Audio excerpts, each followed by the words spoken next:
Good evening and welcome. Let the room grow quiet around you, like a shoreline at dusk. The story will move slowly, softly. Before it begins, we'll take 3 easy breaths together. In, a gentle rise. Out, a long, low hush. Again, in, filling the chest like a sail catching a small breeze. Out, slower, softer. One more time, in and out, the mind smoothing down like water after a ripple. In the gray-blue hour between day and night, the boathouse smelled of cedar, varnish, and the faint sweetness of lake water. Thin curls of wood lay on the floor like quiet commas, pausing the day in a soft litter. From outside came the hush-hush of the shore, a steady whisper that never needed to prove itself. The light was kind, cream on the workbench, pearl on the ribs of the hull, amber where a small lamp rested its attention on a single seam.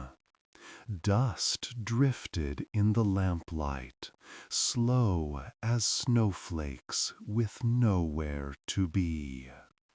Mara stood with sandpaper folded in her palm, the last stretch of the starboard gunwale under her hand.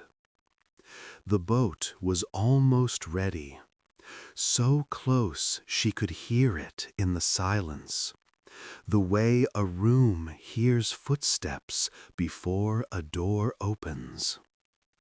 She worked in long, even strokes.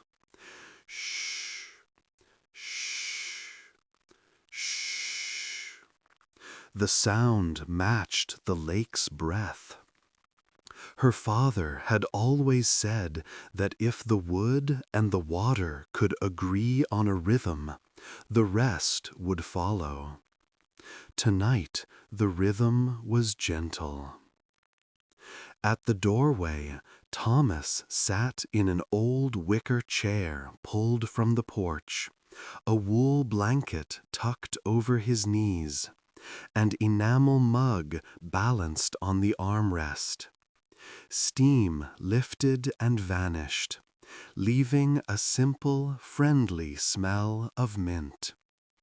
He was quieter these days, his voice resting in the low parts, but the shape of him, the shoulders once accustomed to carrying lumber and oars, the hands that remembered every knot, was still here, softened but steady. When he looked at the boat, a slow smile warmed his face, the kind that glowed more than it moved. They had named the boat before she had a keel, back when she was lines on paper and chalk marks on the wall. Summer number 7, Thomas had said, tapping the pencil against the corner of the plan.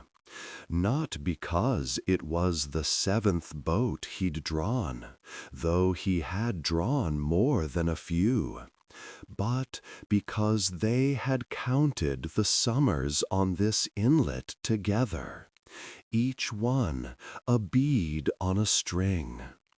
6 summers lived like chapters. This one, the 7th, felt like a bookmark slipped into a page you didn't want to lose. Mara ran a fingertip along the painted name now, white letters on a strip of lake blue. Summer number 7. The paint had dried to the color of quiet. "Do you still like it?" she asked, not looking up yet. Thomas's reply came like a small wave touching shore. It suits her," he said.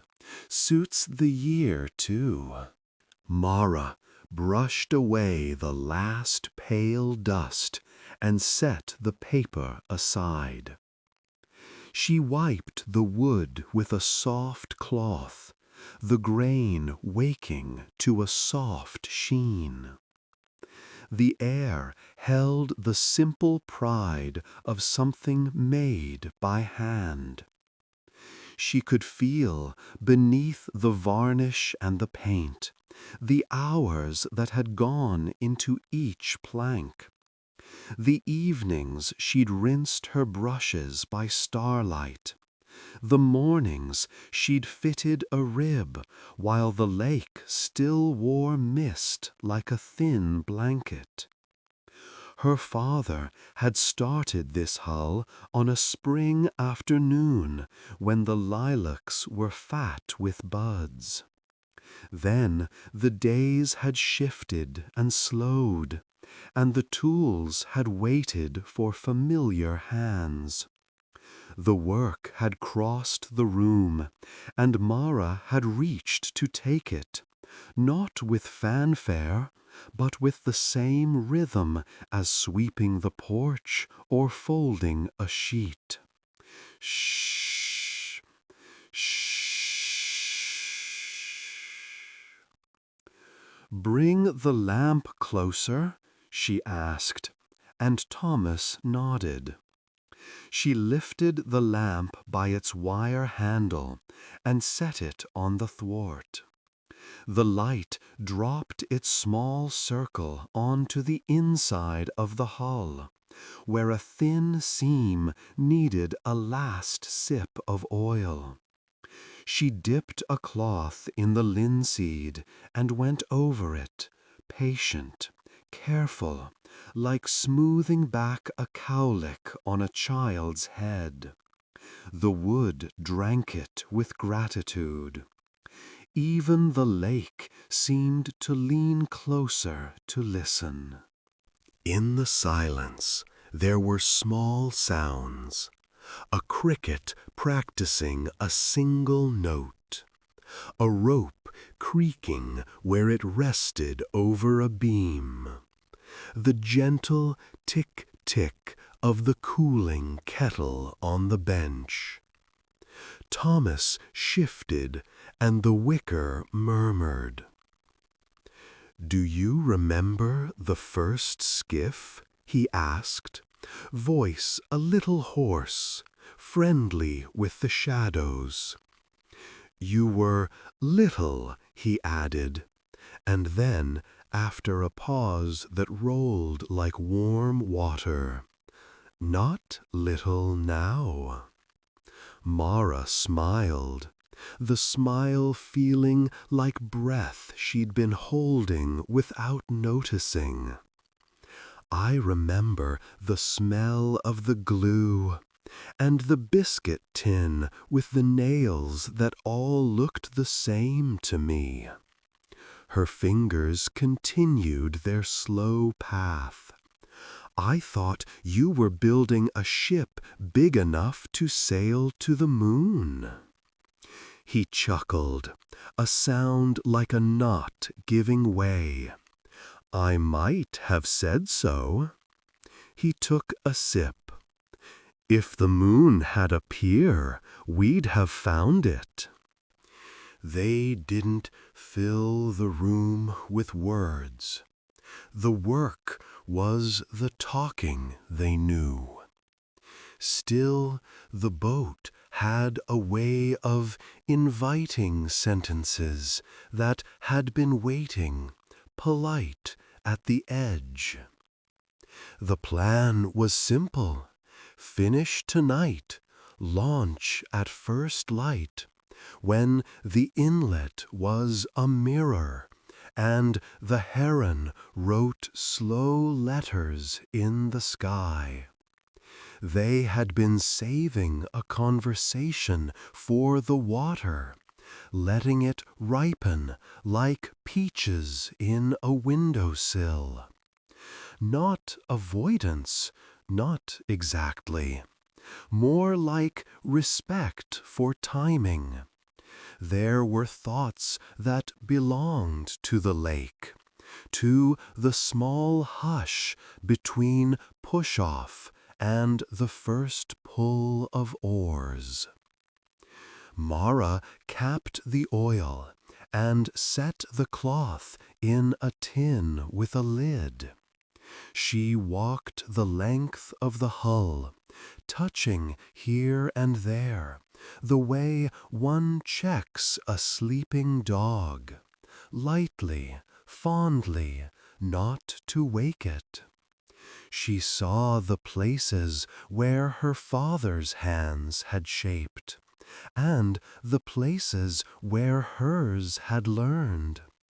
They sat beside each other now in the grain, a duet without applause.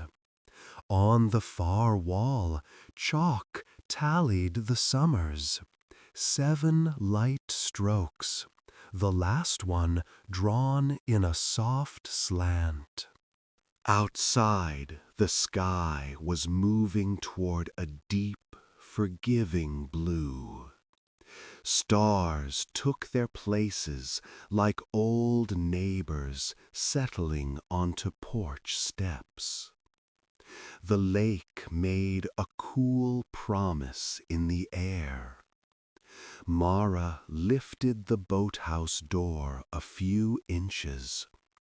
The panel slid upward with a contented sigh, and night flowed in, carrying the soft scent of reeds and the faint mineral note of damp stone.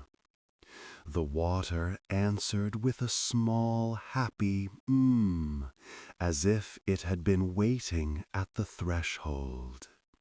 Thomas watched her, eyes kind and steady. "She's ready," he said, "not only about the boat." His voice held the same even weight it had when he'd taught her to tie a bowline or to read the wind in the cat's paws on the surface.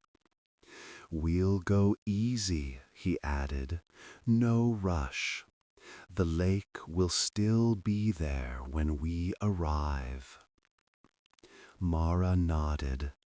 "At dawn," she said, "when the world is still half asleep." He tipped the mug in agreement. Mug clink. "At dawn," he echoed, like setting a small, simple anchor. They let the lamplight burn a few minutes more, and then turned it down, so only the silver of the evening remained. The boathouse settled around them, a patient chest exhaling. The boat rested in her cradle, polished and quiet, a new story waiting for the first line.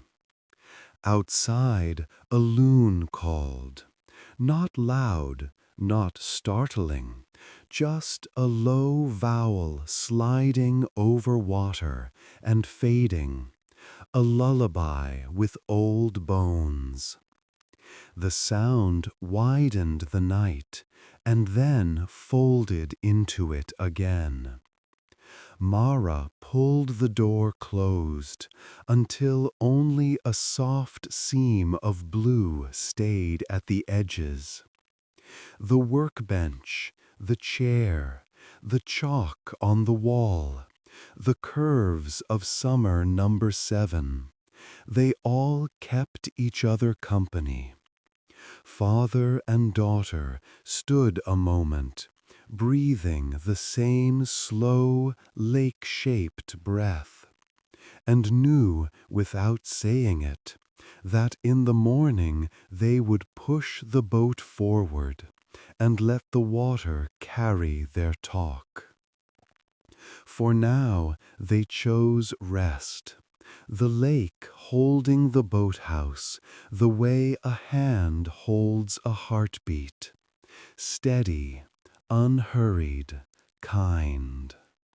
Dawn slipped into the inlet like someone opening a book to the page they loved most.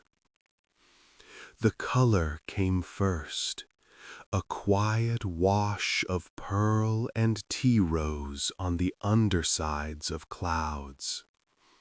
Then the light, smoothing itself across the water, until the whole cove looked ironed and still. Mara lifted the boathouse door, and the world exhaled. Together, she and Thomas rolled summer number 7 to the threshold, the skids murmuring on the worn planks. They paused there, not from doubt, but from the small ceremony that belongs to first times. "Let's breathe with her," Thomas said, voice low, as if the lake were sleeping. They stood with hands on the gunwales. In as the water comes in, and out as it goes away. They took 3 easy breaths, letting the rhythm decide them. In and out, in and out, in and out. The last of the night lifting like a veil. Mara felt the weight of the boat become a kind of buoyancy under her palms, ready to belong to the water. She glanced at her father. The wool blanket had been traded for a soft, dark coat. He wore the cap that still kept its shape from old summers, and his eyes held the steady brightness she'd grown up taking as dependable as the tide. "We'll go slow," she said. He nodded, and the nod said everything. Yes to the water, yes to the talk, yes to the day. They eased summer number 7 down the short run of sand where the boathouse meets the inlet. The bow kissed the skin of the lake. A quiet circle opened and drifted outward, faint as a whispered thought. Mara steadied the hull while Thomas stepped in, careful and sure, his hand finding the thwart the way a hand finds the top of a familiar gate. She followed, the boat accepting her weight without complaint, only a low, pleased in the timbers. The oars went into the locks with a soft click. "Hear that?" Thomas asked, listening the way a person listens to a friend's voice for what it doesn't say. "That's your fit, clean." Pride warmed his words, gentle as sunlight on varnish. Mara slid the blades along the surface. The lake held them as if it had been waiting all night for this greeting. They pushed off with the tips of the oars and drifted a moment, letting the boat choose her balance. The inlet offered a path between reeds, light threading itself through the stems. A heron, all patience and long lines, stood ankle-deep near the far bank. The first pull came like a beginning that had been practiced for weeks. In on the slide, out on the stroke. Mara matched her breath to it, warm air leaving her in a long sigh each time the oars pulled. Hush, hush, the water said under the hull. They moved toward open water in an easy, even tempo. The boathouse, with its chalk marks and quiet tools, grew smaller behind them, and the day unrolled ahead with no hurry. Thomas watched the wake, then the shore, then Mara's hands.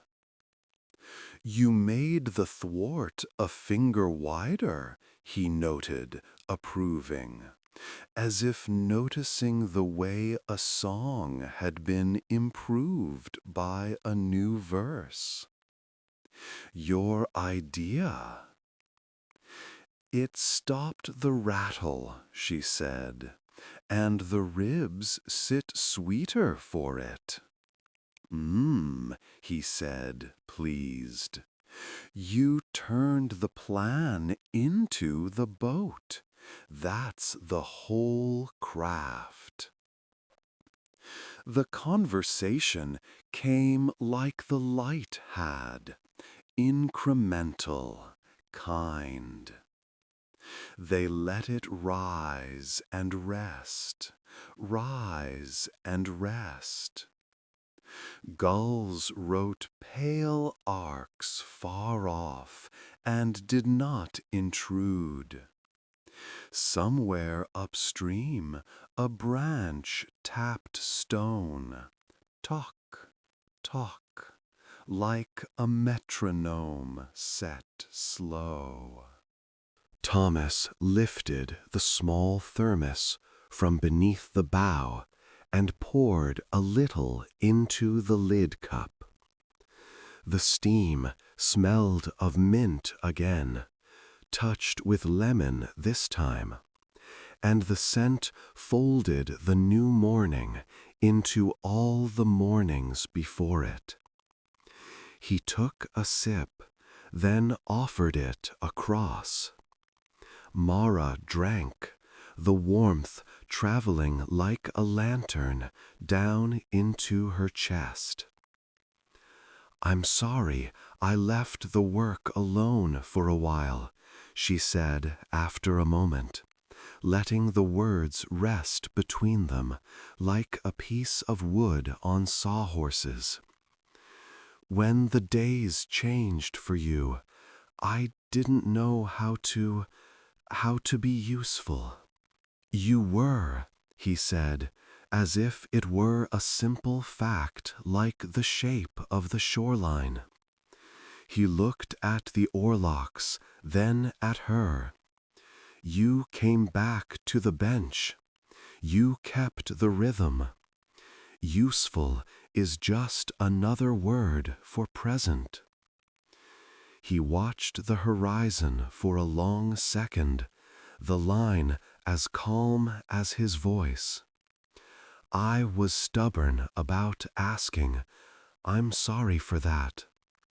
The apology didn't drop into the boat like a stone. It drifted, then dissolved like salt in water. Mara pulled again, the oars answering with that soft wooden ee, ee. The boat slid past the reeds.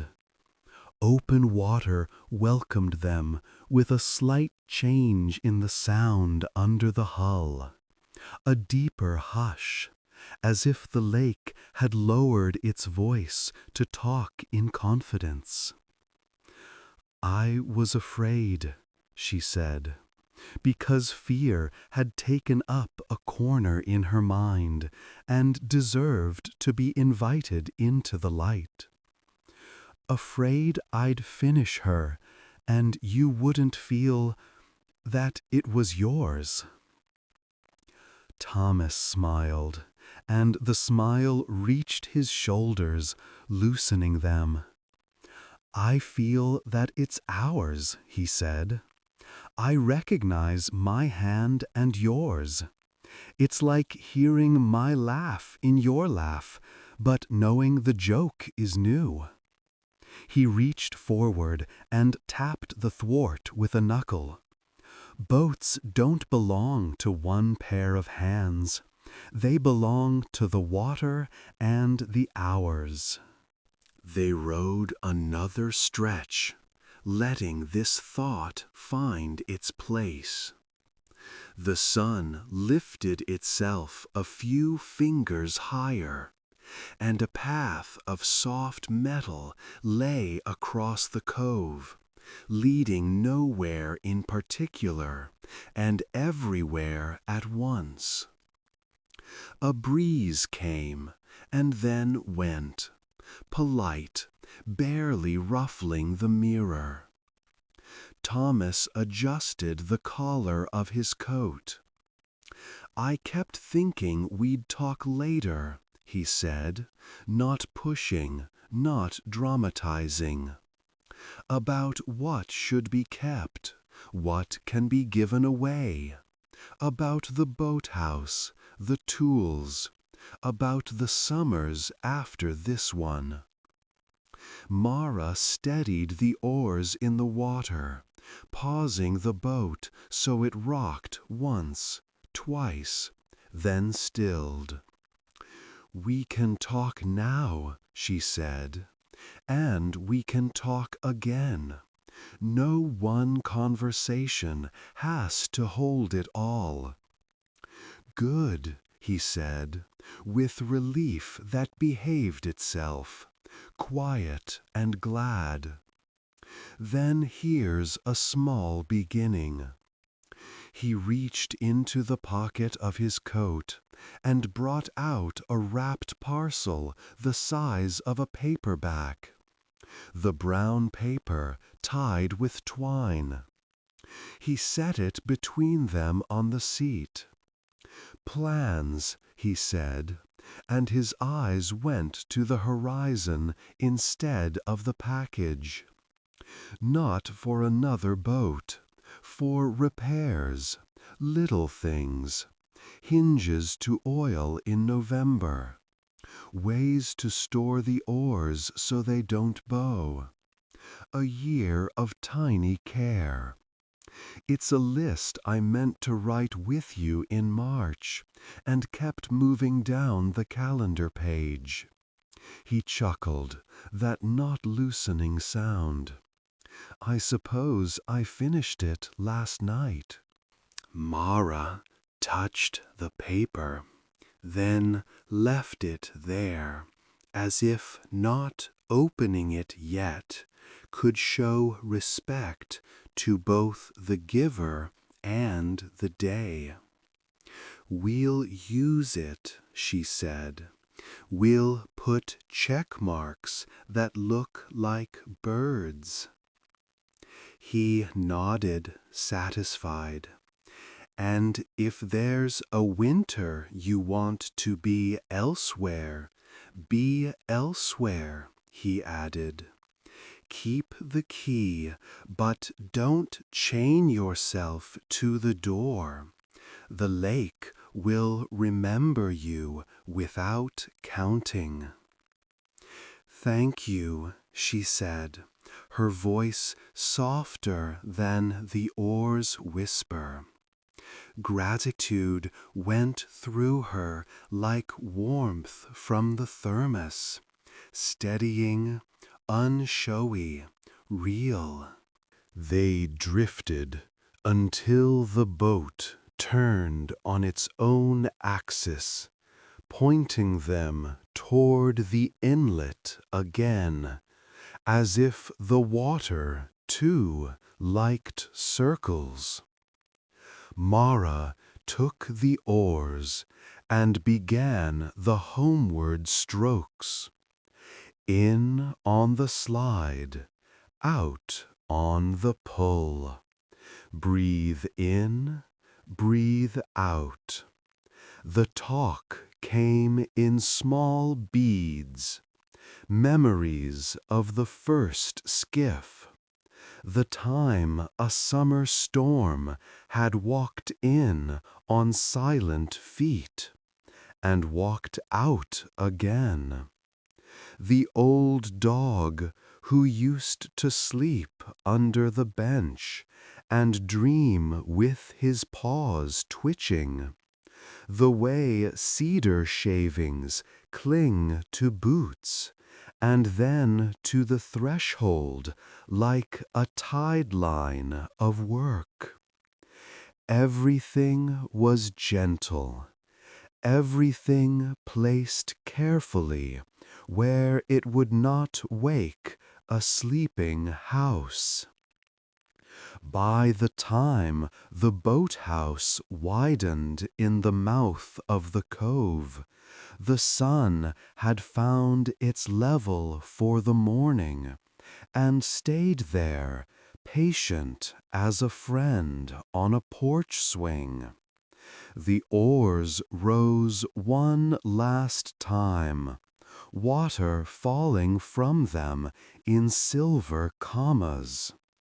Summer number 7 glided toward the shore, toward the doorway that looked, in this light, like the beginning of a page. They reached the shallows, the way a thought returns, without hurry and without edges.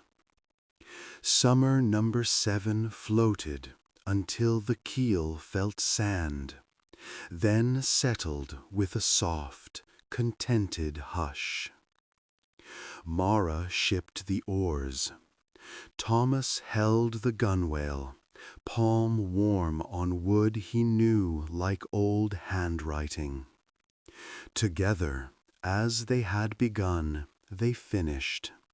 The bow rope in Mara's hand, the steady step to shore, the quiet slide of the hull onto the cradle's waiting arms. Inside the boathouse, the light was low and easy. The air smelled of cedar and lake, warmed now by the first clean rays that found their way between boards. Mara wiped a few silver beads from the planks, strokes unhurried, like calming a friendly horse.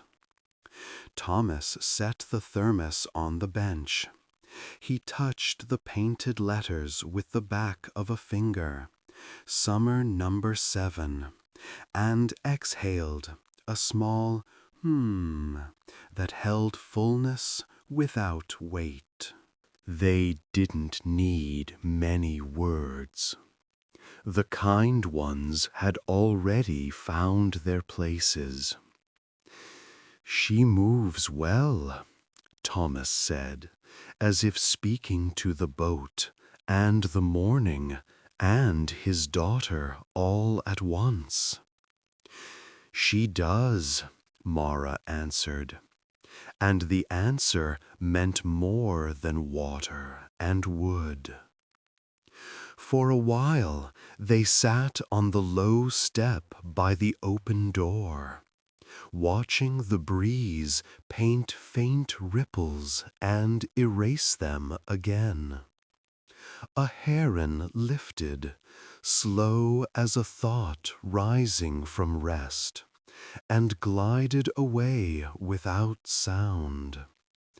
The boathouse breathed around them like a large, kind chest. Somewhere a kettle ticked as it cooled. The inlet kept its quiet promise. When the first small clouds drifted in from the far tree line, they brought a whisper of weather.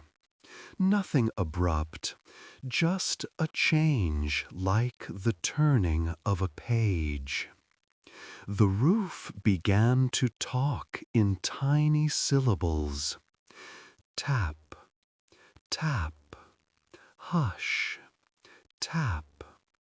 The rain was a blanket being shaken gently over the world. Let's draw the wool over his knees again. Let's listen, he said, and his voice seemed to know the right volume to match the roof's quiet song. Mara leaned her shoulder against the doorframe and let the sound rinse through her. The boat gleamed faintly, as if the morning had left a hand on it. Now the story turns to you, listening where you are. We'll soften the edges of your day, the way the rain softens the lake. If you like, place your hands where they rest most naturally. Set your jaw loose, like the knot that's remembered how to let go. We'll take 3 small breaths together, paced for calm. In. Out, longer, like oars gliding back. In. Gathering ease. Out, smooth, unbroken. In. And out, the mind settling like a boat finding its cradle. Let the forehead be smooth. Let the eyes rest heavily in their harbors. Let the tongue sit like a leaf on still water. Shoulders fall, down and away, down and away. Arms warm, hands quiet, chest easy, belly loose, hips anchored, comfortable, legs soft, calves uncoiling, feet wide and weightless. If any place calls for attention, lay a small friendly breath there and let it drift. In the boathouse, Thomas lifted the small wrapped parcel once more and placed it on the workbench under the lamp. For later, he said, and later did not press. Mara tied the bowline with a lazy grace that comes only after long practice. She hung the oars, one and then the other, so they would not warp. A few cedar curls on the floor kept her company like sleeping commas. The rain kept time. "Do you want to rest a little?" she asked. Thomas nodded. "A short harbor," he said. smiling. They knew that rest was not an end, but a kindness along the way. He closed his eyes right there on the step, back leaned against the door jamb, the blanket hugging his knees. His breath evened, in and out, the rhythm of hull and shore. If you wish, you can count on the summers, a slow, simple ladder to sleep. We'll begin at 7, because this has been summer number 7, and drift down to 1. With each number, a breath. With each breath, a softening. 7. A long inhale, a long exhale. Lake like glass, you floating. 6. The oars lifted, a silver comma falling back to water. 5. Cedar, warm and clean, the safe smell of a good room. 4. Rain on a roof, tap, tap, hush, tap. 3. A heron's glide, all patience, no need to hurry. 2. A hand on varnish, gratitude without words. 1. The cradle holds the hull holds the quiet holds you. If a thought knocks, let it find no door to push, only wide sky. If a feeling ripples, let it ripple out until the water is smooth again. You are in a small, sturdy boat on a friendly lake. You don't need to steer. The water knows the shoreline by heart. Mara pulled a second blanket from a peg and laid it over Thomas's legs with care, tucking the edge the way he once tucked hers when she fell asleep on summer porches long ago. She set the empty cup near his hand. The boathouse felt like a heartbeat around them. Thump, rest, thump, rest. Too gentle to wake anyone, steady enough to keep time for everything. Another breath together now, softer than before. In. Like drawing the boat a little farther onto the sand. Out. Like smoothing the rope and laying it in a circle. The muscles of the face release. The throat stays open, easy. The shoulders sink a finger deeper.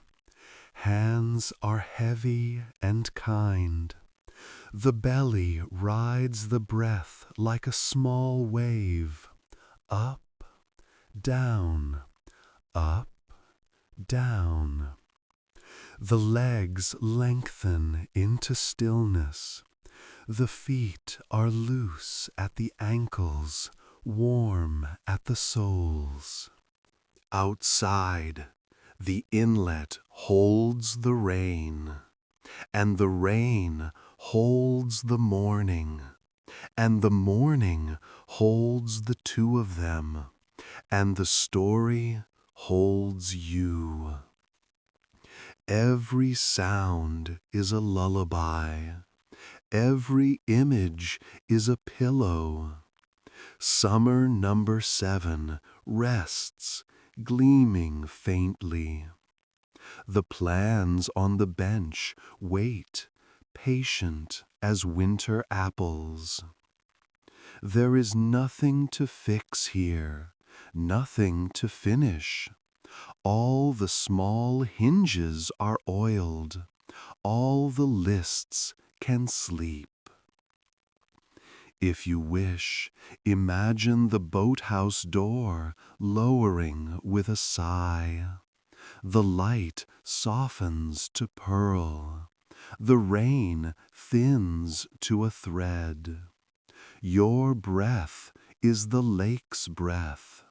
Your heart is the slow knock of hull to cradle. So quiet, no one but the wood can hear it. In and out. Shh. In and out.